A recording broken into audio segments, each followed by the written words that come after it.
at this end. So why don't you tell us a little bit about the backstory? How did this island get selected for his memorial? Because all the other presidents are over there on the National Mall that have their memorials.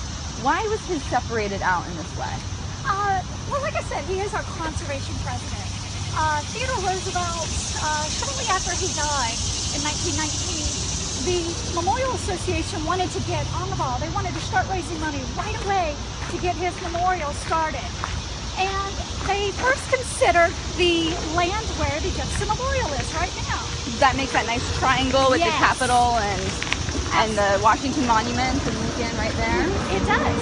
And in fact, they wanted that land so badly that they wrote a booklet and submitted it to Congress.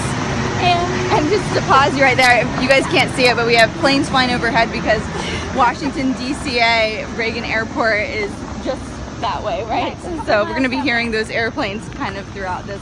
But when those airplanes aren't passing, pure solace, quiet, it's a respite. So going back, you said that they did this booklet and they wanted to really convince the government that this was a really important site and that Theodore Roosevelt was deserving of this site. And they did such a good job that the government decided, wow, this really is an important site.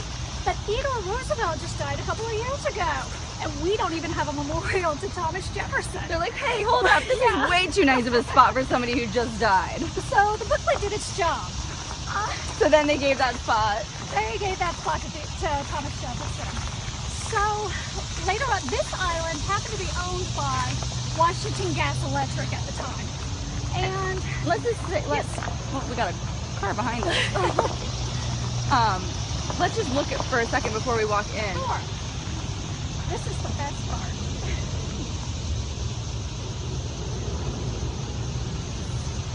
Beautiful, silent, peaceful, and then as we walk up this path here. So it was owned by Washington Gas Electric. Yes. And they wanted to clear everything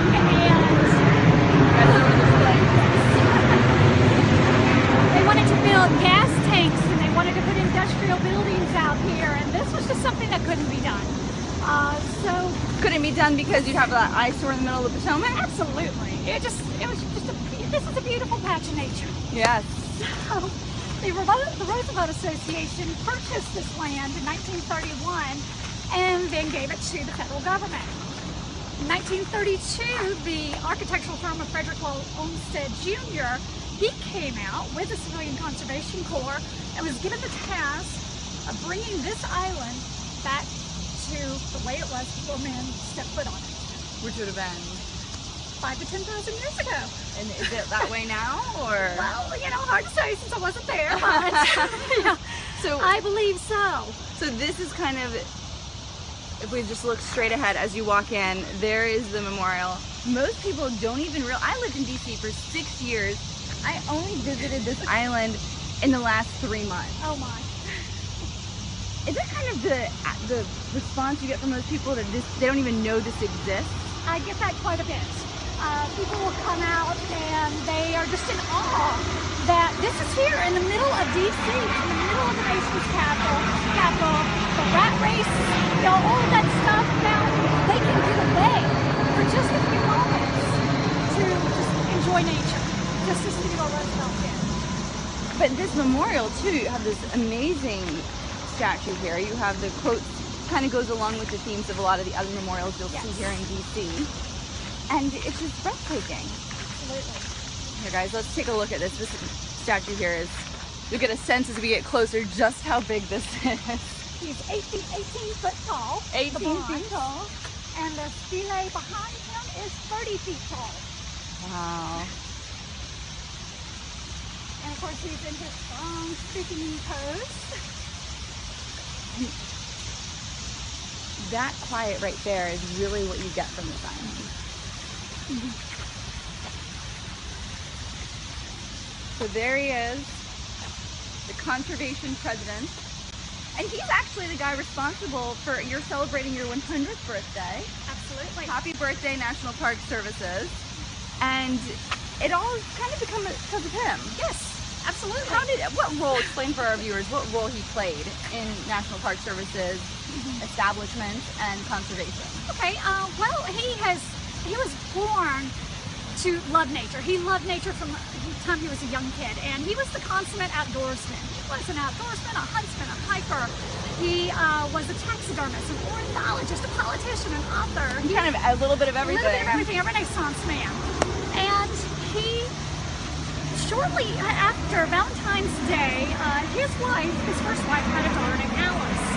Now, on that same day, not only his wife passed away from complications from childbirth, but his mother did as well. And with that heartbreak, he headed out to the Dakota Territories. And there, firsthand, he saw the decimation of natural resources. The transatlantic railroad was already built, but westward expansion, manifest destiny, all of those, he saw firsthand how they are contributing to the decimation of natural resources, particularly the bison. In fact, before 1850, you could go out and see a whole sea of brown fur on the Great Plains. So is that something that he was kind of used to having, is going out and seeing that, and suddenly he went out and that wasn't there? Yes. By 1884, there were less than 325 bison in the country, and 25 of those were in Yellowstone. And we have to also point out the bison was just named the national animal, mammal of the United States. So he sees this decimation of animals and of natural resources, and he believes thoroughly that future generations are going to judge us not by what we used, but what we wasted. And he believed that America should save these resources. They're not going to be here forever. So with the passing of the 1906 Antiquities Act, if we could explain what exactly that act entails. The 1906 Antiquities Act allowed Theodore Roosevelt and future presidents to put aside lands that are significant culturally or not agriculturally, environmentally, scientifically significant, put those lands away under federal protection as national memorials. And with that came the first 18 national memorials to include Muir Woods and Grand Canyon. Now with that influence, you gotta be there. This is nature and there are bees. With that act and the 18 monuments, and his push for using land, but conserving land at the same time. We're not just going to tuck it away and never look at it again. That is what pushed to the development of the National Park Service, which was, as we know, signed into presence August 25th. August 25th, 1960. So tomorrow's your official birthday. Absolutely. We're going to 100 years. We're kind of celebrating it a little early here. Yes. So although this memorial is here, this island is 88 acres. So let's go on a little bit of a walk through some of this land here and give you guys a sense of exactly what you get when you come out to this. If you're just joining us on ABC, we are on Theodore Roosevelt Island, joined by National Park Services. This is the largest presidential memorial in Washington, D.C. It's not over there in the National Mall, it's not by the Capitol, it's in the middle of the Potomac Ocean. So, Potomac River, not the ocean. So we're gonna go on a little bit of a walk and show you guys some of this.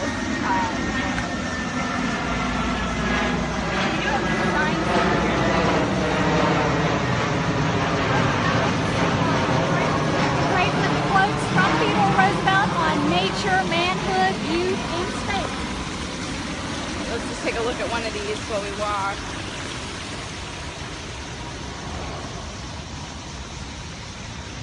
There is delight in the hardy life of the open. There are no words that can tell the hidden spirit of the wilderness, that can reveal its mysteries, its melancholy, and its charm.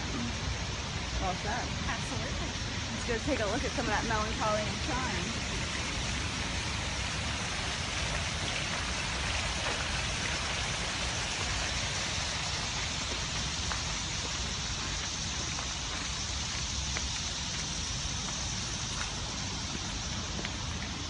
Once you get over these little footbridges that make up this memorial, you're really in the middle of the woods. Absolutely, you are. It is, like I've said before, if it wasn't for the airplanes every couple of minutes, you would not believe you're in Washington, D.C.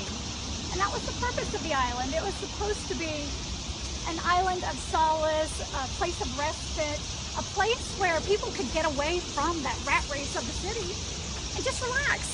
because nature healed Theodore Roosevelt in the Dakota Territory. He said that time in the Dakota Territory was critical in his decision to run for the President of the United States because he knew he could do something then.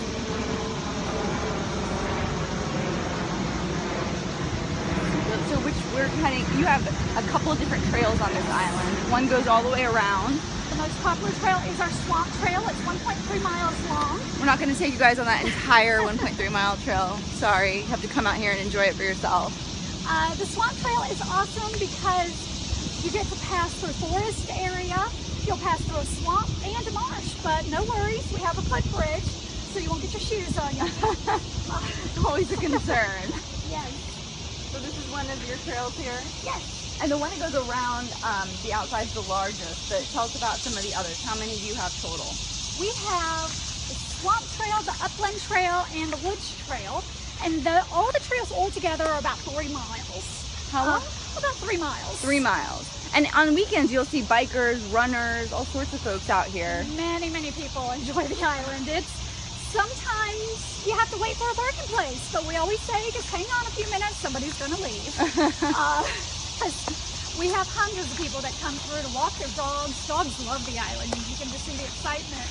They're all happy jumping around. Yeah. And it's really like, it's almost like you are in the middle of the woods out here. Mm-hmm. Take a look, guys. We're gonna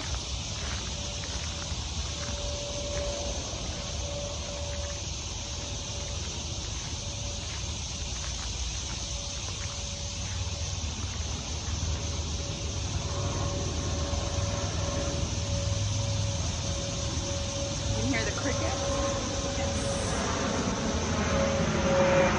Beautiful airplane.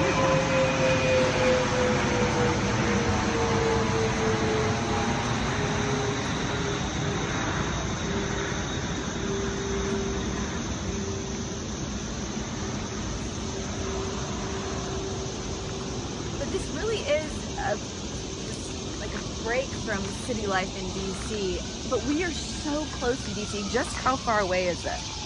Just how far away is DC? Yeah, we're like right on the river here. We're in the district. We're in the district. You park in Virginia and we're in the district. You park in Virginia, walk over that bridge, and you're in Washington, DC. Yes. But the city feeling of DC is so far away, yes. and it's only about a quarter mile further. If that, yes. If that. It's not a surprise to come out here and see deer. There are raccoons out here, snakes, of course, non-venomous. Do you guys go through and just check on all of the wildlife? We have a natural resources team, I believe, that takes care of that. But anytime rangers come out, we keep an eye on things, just to make sure everything is good. And we spot animals, over 175 types of birds visit this island. 175? Yep, species. Anything from the peregrine falcon to your basic swallow, the red-winged blackbird, and Theodore Roosevelt was a huge ornithologist. He absolutely adored birds. In fact, when he was president, he made it a law that you could not use bird skin or feathers in clothing or hats. He felt that the feathers looked better on the birds than on people. But he was quite the hunter, though, so it's a little ironic in a way. Yes. He only hunted what would be used by himself, of course, for food or for research, for scientific studies. Many of his big game that he went to Africa and captured came back to the United States. You'll see it in the Museum of Natural History down on the National Mall. You'll also see some in the American Museum of Natural History in New York City. Ones that he personally got himself. Ones he personally got himself. He, like I said, he believed in not killing just for the killing of it. In fact, one time, while hunting in Arkansas, the story goes that all of his companions had shot a bear. Bear hunting, and Theodore Roosevelt had not shot one. So his partners brought a bear to him, tied up, and he refused to shoot it. It's kind of cool. Legend says a baby bear, but you'll also read an elderly bear. But he refused to shoot that bear because it was unsportsmanlike. That was not the way things were done. And he refused to shoot the bear. And a toy company got wind of that, and that is how we have the teddy bear. Really? Yes. Wow, so he's not only responsible for bringing you the nature preserve, but he's responsible for giving us the teddy bear. Absolutely. Yes. Very nice. So what is one thing, you do these nature tours out here on weekends and you take people around the island, what is one thing you really want them to know about this place? I want them to know that even in the big city, that we are still aware of our natural resources. Park Service is still taking care of our resources, and we want people to, want people to be able to come out here and just relax, get away from the city, just enjoy nature, let its healing help you, as it did with Theodore Roosevelt. But we want people to also to understand that we need to protect places like this. They're not going to be here forever. So in the tradition of our conservation president, we like to think that he would like this place. And you actually don't know though if he's ever been to this particular island. I don't. He did go picnicking a lot, we're Yes. told, but His daughter recalls going picnicking quite a bit with his family in the Columbia area. But the Columbia Athletic Club rented this. The Columbia Athletic Club rented this spot for years, and he promoted what they promoted as the manly sports. But we have no proof that what he are the actually- manly sports? The art of manly sports. Oh, okay. That would have been running and boating and calisthenics. Okay. Boot camp type exercises. Now In fact, every person's sports, that's for sure. a world record for the 100-yard dash was set out here by the Columbia Athletic Club, 9 4 seconds. So then I can go. He promoted the art of manly sports, but we have no proof that he ever set foot on this island. But I like to think he would have. Definitely. So close to DC. If you guys have never been out here, if you're visiting Washington, DC, come out and check out the nation's largest President's Memorial. 88 acres in the middle of the Potomac River, where you can just have peace and quiet. We'll leave you with a little bit of that.